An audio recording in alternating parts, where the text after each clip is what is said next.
Back to സെലം learning അബീമിസ് ആണ്. മക്കളെ, നമ്മളിന്ന് എക്സാമിന് ചോദിക്കാൻ ചാൻസ് ഉള്ള ഒരു ക്വസ്റ്റ്യൻ ആണ് കേട്ടോ നോക്കാൻ പോകുന്നത്. അപ്പോൾ നമ്മുടെ ക്രിസ്മസ് എക്സാം ഒക്കെ വരെയല്ലേ, അപ്പോൾ നമുക്ക് കുറച്ച് ക്വസ്റ്റ്യൻസ് പരിചയപ്പെട്ടാലോ. അപ്പോൾ ഈ ഒരു വീഡിയോ യൂസ്ഫുൾ ആയിട്ടുണ്ടെന്നുണ്ടെങ്കിൽ മിസ്സിൻ്റെ കുട്ടികൾ എന്ത് ചെയ്യുക, ഫ്രണ്ട്സിന് ഷെയർ ചെയ്ത് കൊടുക്കുക. ആൻഡ് നമ്മുടെ വീഡിയോ ഒക്കെ ഒന്ന് ലൈക്ക് ചെയ്യുക കേട്ടോ. സോ ഫസ്റ്റ് ക്വസ്റ്റ്യൻ തന്നെ നമുക്ക് നോക്കാം. ഫിൽ ഇൻ ദ ബ്ലാങ്ക്സ് അല്ലേ. ഇവിടെ കുറച്ച് പിക്ചേഴ്സ് തന്നിട്ടുണ്ട്. ഈ പിക്ചേഴ്സിൽ കാണുന്നത് എന്താണെന്ന് നിങ്ങൾ ഐഡൻറ്റിഫൈ ചെയ്യുക. ഫസ്റ്റ് പിക്ചർ നോക്കിക്കേടാ, ഇതിലെന്താ നിങ്ങൾ കാണുന്നത്? യെസ്, എഗ് ആണ് അല്ലേ, മുട്ട. ഇതിനെങ്ങനെയാണ് ഇംഗ്ലീഷിൽ പറയുക? EGG, egg. നെക്സ്റ്റ് പിക്ചറിലോ നമുക്കൊരു താറാവിനെ കാണാം അല്ലേ. അപ്പോൾ താറാവിന് എന്താ ഇംഗ്ലീഷിൽ പറയുക? യെസ്, ഡക്ക് എന്നാണ്. DQCK, duck.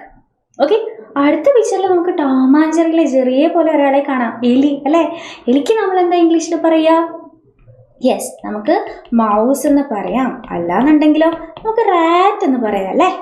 Okay, yes. ഇനി വേറൊരു പിക്ചർ ഇവിടെ കൊടുത്തിട്ടുണ്ട്. ഈ പിക്ചറിൽ നിങ്ങൾ എന്തിനെയാണ് കാണുന്നത്?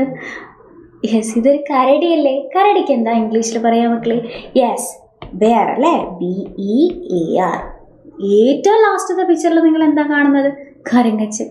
കുരങ്ങൻ എന്താ ഇംഗ്ലീഷിൽ പറയുക? Monkey, MONKEY, monkey. Okay, yes. അങ്ങനെയാണെന്നുണ്ടെങ്കിൽ നമുക്ക് എന്ത് ചെയ്യാം? മറ്റൊരു ക്വസ്റ്റ്യൻ കൂടെ നോക്കാം. Complete the poem. അതായത് ഇവിടെ കുറച്ച് കവിതകൾ തന്നിട്ടുണ്ട് അല്ലേ. അപ്പോൾ കവിതയുടെ കുറച്ച് വരികൾ തന്നിട്ടുണ്ട്. അപ്പോൾ ഇതുപോലെ വരികൾ വായിച്ചിട്ട് ബാക്കി ഫില്ല് ചെയ്യാൻ add more lines type of questions എക്സാമിന് ചോദിക്കും. ഈ കവിതയൊന്ന് നോക്കിക്കേ മക്കളെ. I have a pet, it is a cat, it is so nice, it always see മ്യാ മ്യാ. എനിക്കൊരു പെറ്റുണ്ട്, അതൊരു ക്യാറ്റാണ്, നല്ലൊരു ക്യാറ്റാണ് അല്ലേ. എപ്പോഴും എന്ത് പറയും? മ്യാവ് മ്യാവ് എന്ന് പറയും. അതുപോലെ അടുത്ത വരികൾ കംപ്ലീറ്റ് ചെയ്യാനാണ് നമ്മളോട് ചോദിച്ചിരിക്കുന്നത്. ഇവിടെ എന്താ?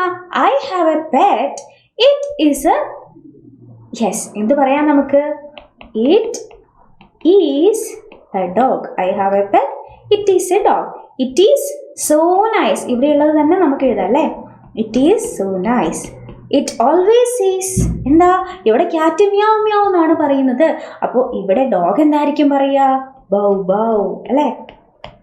I have a pet, it is A dog, it is so nice, it always is bow bow. അപ്പോൾ ഇതുപോലെ കുറച്ച് വരികൾ തന്നിട്ട് അത് ഫില്ല് ചെയ്യുന്ന ടൈപ്പ് ഓഫ് ക്വസ്റ്റ്യൻസ് നമ്മളോട് എക്സാമിന് ചോദിക്കും. ഓക്കെ, അപ്പോൾ ഈ ഒരു വീഡിയോ യൂസ്ഫുൾ ആയിട്ടുണ്ടെന്നുണ്ടെങ്കിൽ തീർച്ചയായിട്ടും ഫ്രണ്ട്സിനെ ഷെയർ ചെയ്ത് കൊടുക്കുക. അപ്പോൾ ഇതുപോലെയുള്ള യൂസ്ഫുൾ വീഡിയോസ് ആയിട്ട് നമുക്ക് ഇനിയും കാണാം. അതുവരെ Tata, bye bye and take care.